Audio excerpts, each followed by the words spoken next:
오늘 우리에게 주신 말씀은 베드로전서 5장 1절부터 4절 말씀입니다.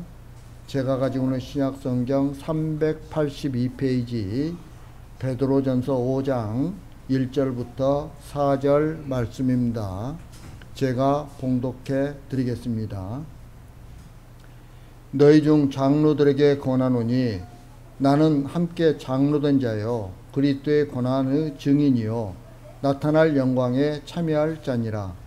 너희 중에 있는 하나님의 양무리를 치되 억지로 하지 말고 하나님의 뜻을 따라 자원함으로 하며 더러운 이득을 위하여 하지 말고 기꺼이 하며 맡은 자들에게 주장하는 자세를 하지 말고 양무리의 본이 되라.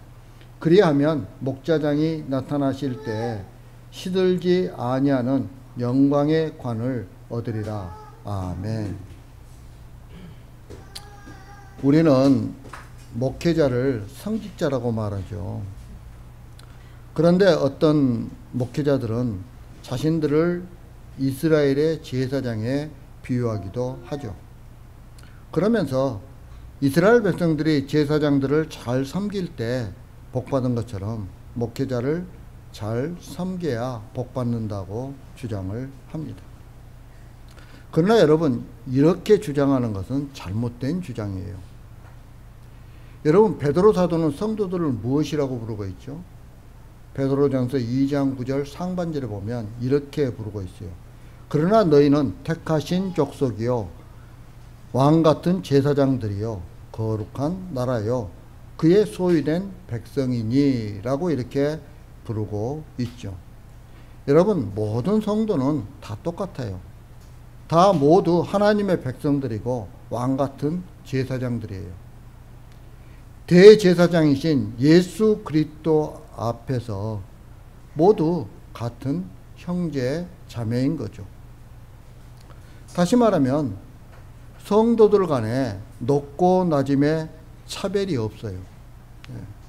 목사는 자신의 생각이 아닌 하나님의 말씀만 전하는 직분자일 뿐이에요. 그런데 오늘날 교회 안에서는 어떤 일이 벌어지고 있을까요? 모든 성도가 주 안에서 같은 마음을 품어야 하는데 실상은 그렇지 못해요. 세상의 것을 가지고 성도들을 구분하려고 하죠. 그리고 그 구분을 기준으로 직분자를 맡게 되는 경우가 비일비재해요. 뿐만 아니라 힘 있는 자들이 그 힘을 이용하여 교회의 모든 의사결정을 자신들에게 유리하도록 좌지우지하려고 하죠. 그런데 여러분, 빌립보서 2장 2절에서는 이렇게 말씀하고 있어요. 마음을 같이하여 같은 사랑을 가지고 뜻을 합하며 한 마음을 품어라고 이렇게 말씀하고 있어요. 여러분, 우리는 마음을 같이 하는 거예요. 같은 사랑을 가지고서 서로를 대하는 거. 이게 교회예요. 이게. 그렇다면 교회가 마음을 같이하여 하나가 되기 위해서는 어떻게 해야 할까요? 오늘 말씀을 통해서 우리가 한번 알아보도록 하겠습니다. 먼저 1절 말씀입니다. 1절 말씀 다 같이 시작. 너희 중 장로들에게 권하노니 나는 함께 장로된 자여 그리스도의 고난의 증인이요 나타날 영광에 참여할 자니라. 아멘. 여러분, 오늘 말씀은 베드로 사도가 장로들을 대상으로 권면하는 부분이에요. 여러분, 장로들이란 문자적으로 나이가 많은 연장자란 뜻이죠. 하지만 여기서는 감독과 더불어 초대교회의 전반적인 일들을 관리하는 영적 지도자들을 가리키고 있죠. 즉 이들은 교회의 기둥과 같은 존재들이에요. 베드로 사도가 이들을 특별히 지목하여 권면하는 것은 이들이 바로 서야 교회가 굳건히 설 수 있기 때문이에요. 여러분, 기둥이 튼튼해야 집이 오래 가잖아요. 기둥이 튼튼하지 않으면 집은 금방 무너지게 되어 있는 거죠. 그래서 기둥이 없는 건물은 오래가지 않습니다. 예. 그런데 베드로 사도는 교회 안에서 감독과 교육을 책임지던 장로들을 향해 권면하면서 자신을 이렇게 소개하고 있어요. 함께 장로된 자, 그리스도의 고난의 증인, 나타날 영광에 참여할 자라고 이렇게 소개하고 있죠. 먼저 베드로 사도는 함께 장로된 자라고 자신을 소개하고 있는데, 이 함께 장로된 자라는 헬라어는 신약 성경에서 오직 이곳에만 등장하는 유일한 단어예요. 그리고 그 의미는 동료 장로라는 거죠. 사도 바울은 자신들과 함께 수고하던 자들을 가리켜 함께 종된 자, 함께 군사된 자, 동역자 등으로 불렀죠. 여러분, 사도들이 이처럼 자신을 낮추어서 자신과 같이 있는 사람들을 높여 부르고 있어요. 나와 똑같은 장로라는 거예요. 베드로 사도가 12사도 중에서 수석 사도도 했고 했지만, 다른 장로들을 권면할 때 너희들은 나와 똑같은 자라는 거예요. 예.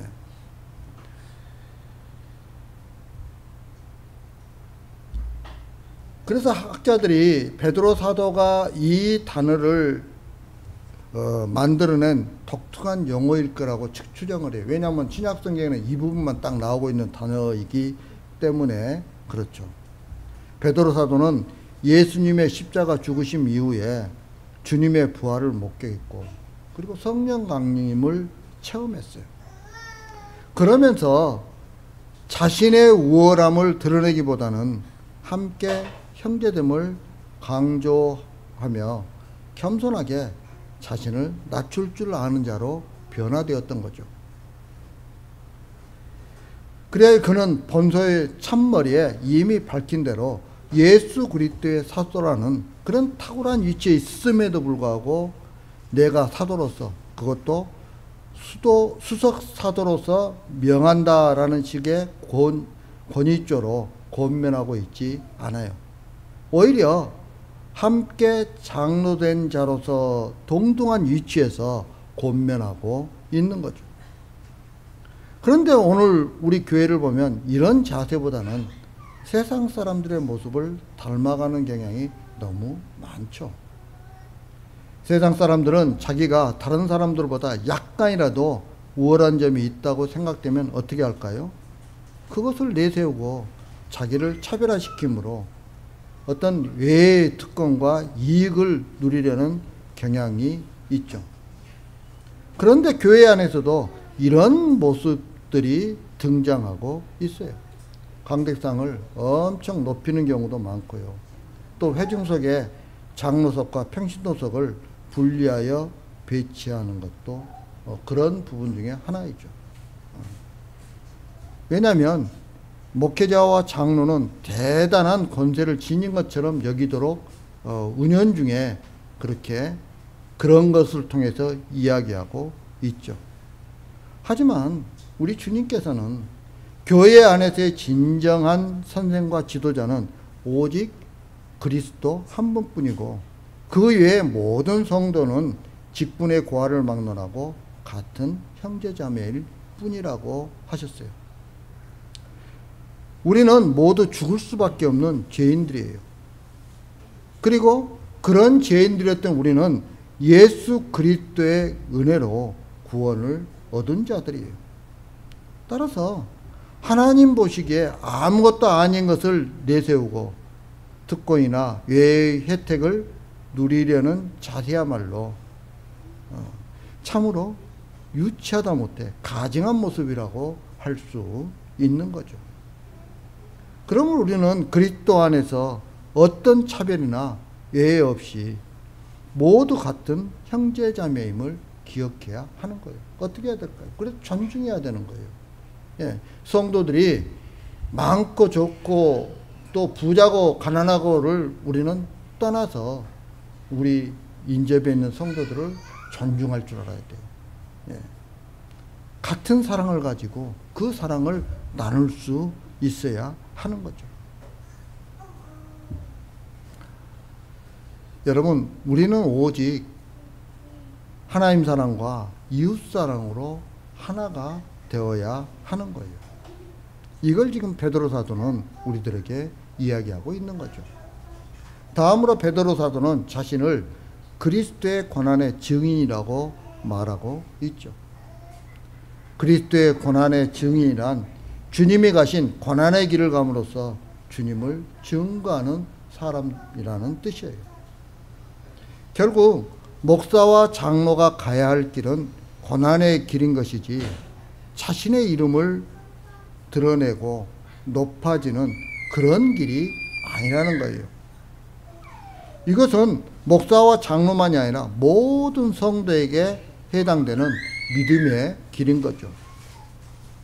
그런데 여러분, 여기서 말하는 고난은 고생을 뜻하지는 않아요. 고난이 고생을 의미하는 것이라면 세상에서 고생하는 모든 사람들은 고난받고 있는 것이라고 말할 수 있죠. 그런데 그렇게 우리가 실제로는 말할 수 없는 거죠. 세상에서 고생하고 있는 사람을 그리스도를 위해서 고난받는 자라고 이야기할 수 없어요. 예수님이 받으신 고난은 단지 돈이 없어서 겪는 삶의 고생을 말하는 것이 아니에요. 세상이 추구하는 것과 전혀 다른 것을 증거하심으로 받으신 고난인 거죠. 따라서 그리스도의 고난의 증인이라는 것은 세상이 원하든 원하지 않든 예수님이 말씀하신 것만 전하는 것을 뜻하는 거예요. 그러므로 내가 원하는 길이 아닌 다른 길을 갈 자로 부름받은 것이 곧 고난에 참여하는 것이죠. 그리고 마지막으로 베드로 사도는 자신을 나타날 영광에 참여할 자라고 말하고 있어요. 여러분, 이것은 목사와 장로의 일을 함으로써 영광을 받게 될 것을 말하는 것이 아니에요. 고난의 증인으로서 주님의 길을 가는 사람에게 주어지는 영광을 뜻하는 것이죠. 즉, 고난이 그리스도의 영광에 참여하는 길이라는 것이죠. 여러분, 사도는 그리스도의 말씀에 붙들려서 고난의 증인의 길을 간 사람이 사도예요. 말씀이 사도를 고난의 길로 밀어붙인 것이죠. 어떤 사람이 고난을 좋아해서 자진해서 갈 수 있겠어요? 하나님이 끌어당겨서 그쪽으로 미니까 가는 거예요. 베드로 사도는 이것을 교회에 말함으로써 장로가 가야 할 길이 어떤 길인가를 증거하고 있는 거죠. 장로가 가야 할 길은 내 이름을 높이는 길도 아니에요. 또한 자신의 유익을 얻는 길도 아니에요. 내가 장로가 됐으니까 이제 어떤 사회적인 명예를 얻는 그런 길은 더더욱 아닌 거죠. 그러면 그 길은 어떤 길일까요? 그 길은 오로지 예수 그리스도의 이름만 증거되기 위해 살아가는 그리스도의 고난의 증인의 길이라는 것이었죠.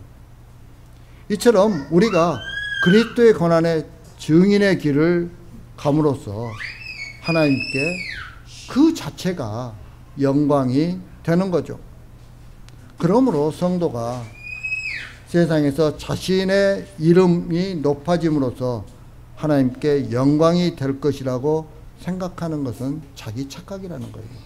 성도가 대통령이 되든 아니면 장관이 되든 아니면 유명한 학자가 되든 그것 가지고도 하나님의 영광을 높이는 게 아니에요.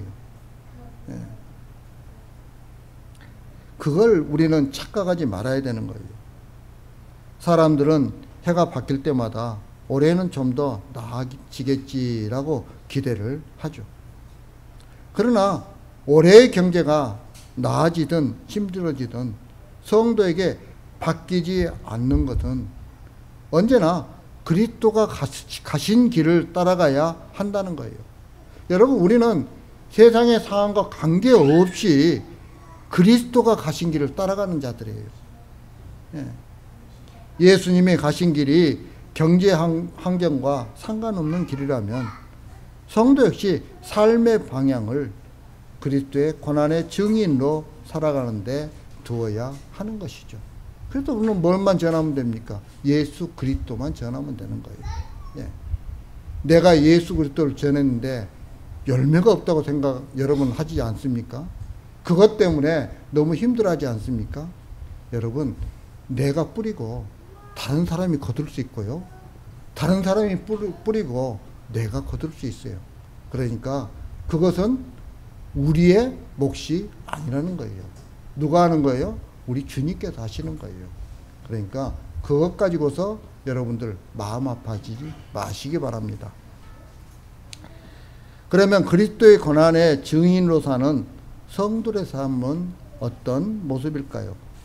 여러분 2절과 3절 말씀 한번 읽겠습니다. 2절과 3절 말씀 다 같이 시작. 내 중에 있는 하나님의 양 무리를 주제 억지로 하지 말고 하나님의 뜻을 따라 자원함으로 하며 서로 기적을 위하여 하지 말고 기꺼이 하며 같은 자들에게 주저하는 자세를 하지 말고 양 무리의 본이 되라. 아멘. 여기에서 베드로 사도는 성도들을 하나님의 양물이라고 말씀하고 있죠. 하나님의 양물이라는 것은 양의 주인은 하나님이라는 거예요. 그렇죠? 예. 주님께서 승천하시기 전 베드로를 불러 남은 일을 맡기실 때 우리 주님께서 베드로에게 뭐라고 이야기하십니까? 내 어린 양을 먹이라. 내 양을 치라. 내 양을 먹이라고 거듭 말씀하셨어요. 베드로는 그때 자기에게 맡겨진 성도들은 자기의 양이 아니라 그리스도의 양이고 자신은 단지 목자장이신 예수 그리스도를 따르는 목자에 불과하다는 것을 알게 되었던 거죠. 그렇다면 목사와 장로는 다만 하나님께서 맡기신 양을 먹이고 치는 목자인 거죠. 그러므로 내 양이라는 인식이 있어서는 안 되는 거예요. 여러분, 목사가 있지만 우리 교회 성도들은 누구의 자녀들이에요? 하나님의 자녀들이에요. 하나님의 양이에요. 내 양이 아닌 거예요. 예. 나는 우리 주님께서 맡겨주신 그것 가지고서 목자로서 나에게 주어진 일들을 하는 거죠.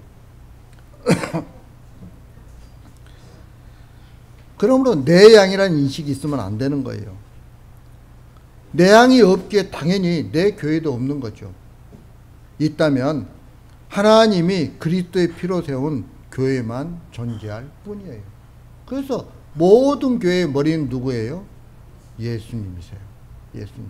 이게 우리가 확실히 알고 있어요. 신앙생활 하면서 신앙생활이 끝날 때까지 우리가 잊지 말아야 될 것들이에요.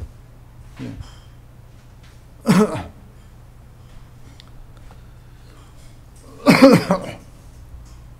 여러분 에스겔서 34장 1절부터 16절에 보면 선한 목자와 악한 목자에 대해 상세하게 비교하면서 목자가 가야 할 길을 제시해주고 있어요.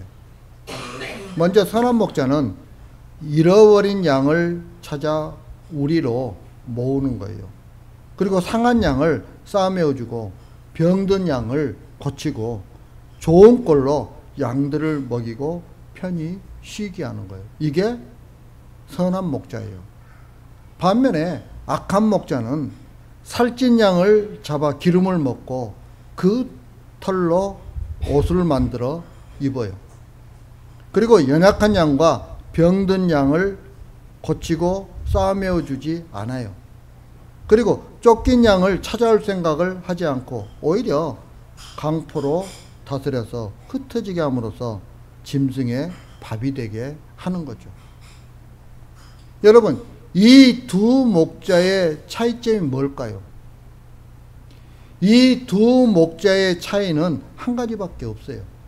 그것은 양들을 하나님의 양으로 알고 삼가는 자세로 정성껏 돌보았느냐, 그렇지 않으면 자기 양으로 알고 마음대로 하며 그 양을 자기를 위한 도구로 삼았느냐, 이것밖에 없어요.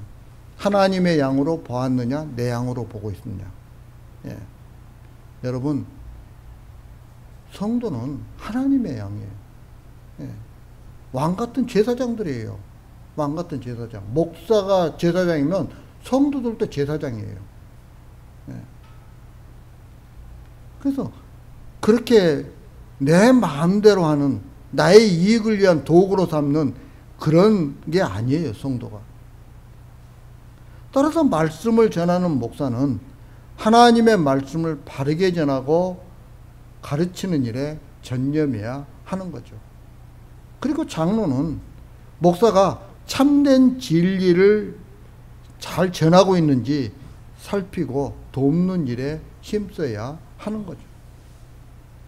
또한 하나님의 양무리가 다른 거짓 가르침에 미혹되지 않았는지 살피면서 하나님의 양들이 영적으로 강건하게 자라도록 도와야 하는 거예요.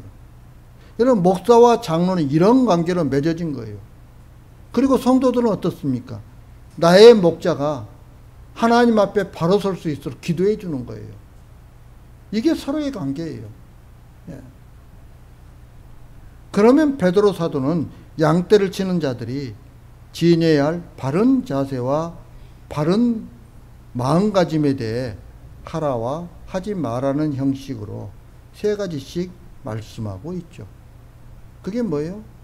억지로 하지 말고 자원함으로 하라는 거예요. 또한 더러운 이득을 위해 하지 말고 기꺼이 하라는 거예요. 뿐만 아니라 주장하는 자세로 하지 말고 본이 되는 자세로 하라는 거죠.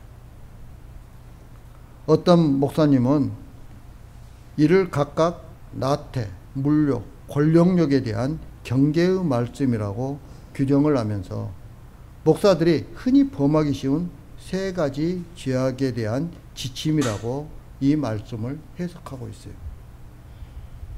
이것을 좀 더 넓게 보면 목사와 장로들의 지침만은 아니라는 거죠. 왜냐하면 양떼를 치는 것은 본질적으로 하나님에 대한 믿음의 봉사예요. 그러므로 여기에는 목회자와 성도의 구분이 있을 수 없기 때문이죠. 주님께서 베드로 사도에게 당신의 양떼를 맡기시면서 단 한 가지만 집중적으로 물어보셨어요. 베드로 사도에게. 예. 그것은 바로 내가 나를 사랑하느냐 였던 거죠. 거기에 대해서 베드로 사도는 주님 모든 것을 아시오매 내가 주님을 사랑하는 줄을 주님께서 아시나이다 라고 대답했죠. 그럴 때 예수님께서는 주저없이 당신의 양을 맡기셨어요. 이것은 목회는 물론이고 그 외의 모든 믿음의 봉사에 있어서 그리스도를 사랑하는 순수한 마음만 있으면 그것으로 족하다는 거예요.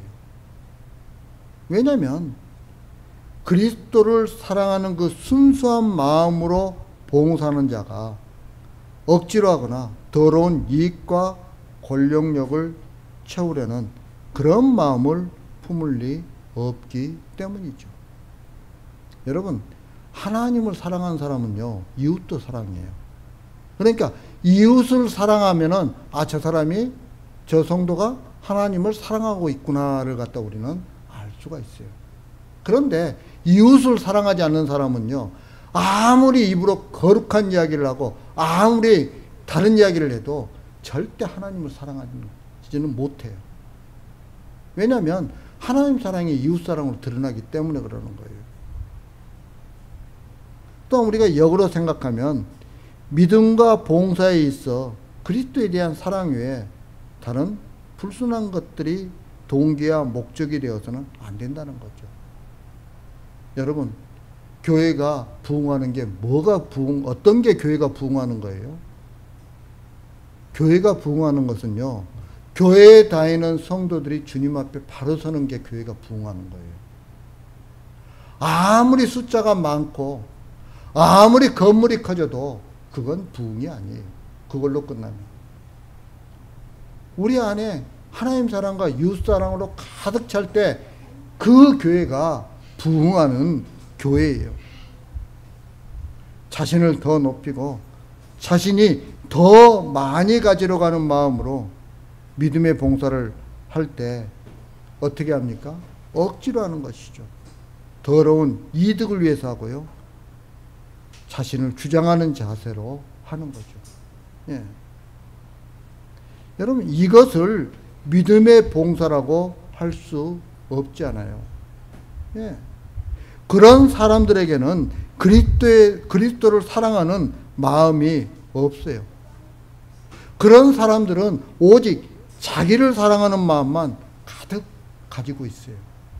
여러분, 우리가 자기를 사랑하게 되면 하나 될 수가 없어요.